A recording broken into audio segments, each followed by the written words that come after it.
Hey, what's up, guys? Whether you're watching this live or later on, um, let me warn you, this is not a regular rant about assessment and data and grading. Instead, I'm going to talk about something a little bit different today, but I hope that you'll appreciate it, listen to it, resonate on it. Feel free to respond right away if you want to, or save your comments for when you've had a chance to process them. So, last week, primetime TV, I spent a lot of time each night watching the Democratic convention and listening to the politicians speak, listening to the articulate speakers, listening to the platforms, all of that jazz. This week, I started doing the same thing for the RNC, trying to hear their platform, trying to hear them speak, trying to figure out what they're going to be articulating. And something has been bouncing around in my head quite a bit, and I've seen that the late night pundits are jumping all over this as well. Let me caution you that this is not a political message whatsoever. But last night, some of the late night talk show hosts were going after the "Make America Great Again" slogan logo, and going up to people and asking them, "When was America great?" And if people said, the 1960s was America's heyday, well, then they would address the rampant drug abuse, the Vietnam War. If people said it was the 1950s, they talked about gender equity. They talked about racial inequalities. If people said it was the 1800s, they addressed slavery, basically saying, when was America great in order to make it great again?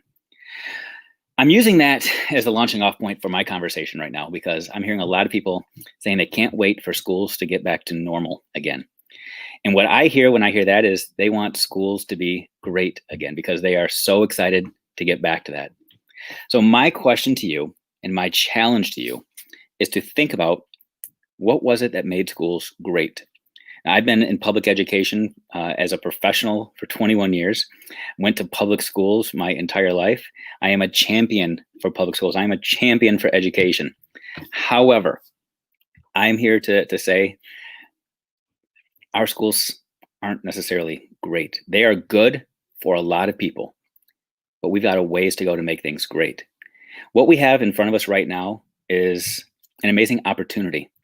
We're faced with obstacle after obstacle after obstacle that is affording us the opportunity to truly make schools great, not make them great again. We don't want to go back and repeat the things that we've done. We don't want to go back and create teacher shortages when we have teachers leaving the profession after an average of 3.5 years because of burnout.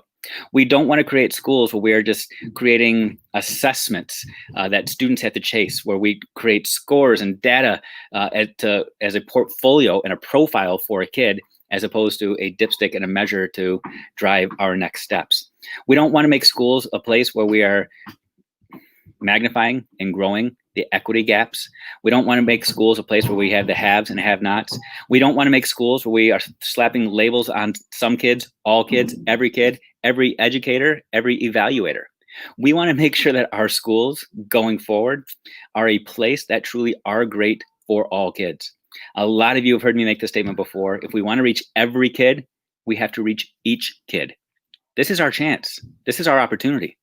3-4 months ago, there were a lot of us out there marching in protest marches, talking about Black Lives Matter, saying that we were going to change the way that we did life.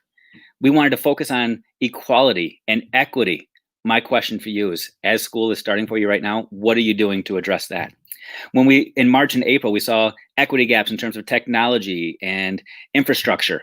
And we said, when we go back in the fall, we're not going to have that same issue. My question for you is, what are you doing about that? We lived in a spring where we didn't have state assessments, and we have students now that we're able to engage for who they are, not for the number that they possess. My question is, what are you going to do about that? This is our opportunity to truly make America's schools great. Back in 1980, America ranked #1 in the world in our student success criteria on the PISA test and all of our international criteria. Right now, we are 24th. This is our opportunity to really embrace our stakeholders, lean into our parents who are telling us things in strong, strong numbers. When we have 55% of America's youth engaged in education right now in a virtual remote environment, 55% that have chosen and elected that, it's not all because of a fear of a virus. I'm telling you, it's because some people have realized that this works for them. Are we engaging with them to try to figure out why that works for them? Are we engaging with all of our students to figure out what works with them? Administrators, are you engaging with your teachers to figure out what works for them? Truly, this is our opportunity for a new birth. We can't go back to the old normal, the new normal, any form of normal.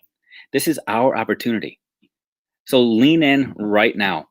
This is our opportunity to rise up, to be that voice, and to make the changes that we've wanted to make forever. We were crying for it in March. In April, we were ready to knock down the walls to make these changes stick. The last couple months, our anxiety has been raising up. We've been nervous. We felt in the dark and kind of ambiguous, waiting for other people to tell us what school was going to look like. I'm going to challenge you right now. You need to make your voice heard. This is your opportunity to recognize what school should look like. This is your opportunity. Eliminate those honor rolls. Eliminate those barriers to entry. Eliminate anything that slaps in the face of equity and equality. This is your opportunity, teachers, to own your classrooms, to focus on student engagement, to love your kids. When we have parent-teacher conferences traditionally that average 25 to 30% attendance on a high turnout day at the secondary level, it tells me that our parents are disengaged. How can we use this new world to engage our parents, to get that buy-in we've been desperate for, and to truly make our schools great? So this will turn into some blog when I'm more articulate. These were thoughts rolling around in my head today. I just needed to get them out so I could purge it and I can go out and have a good afternoon, good evening. I'll put this in written form. I'll figure out a way to make this more coherent, unless you want to do it for me. Sit down, reflect on this. Don't look to make our schools great again. Look to make them great, period. Have an awesome day.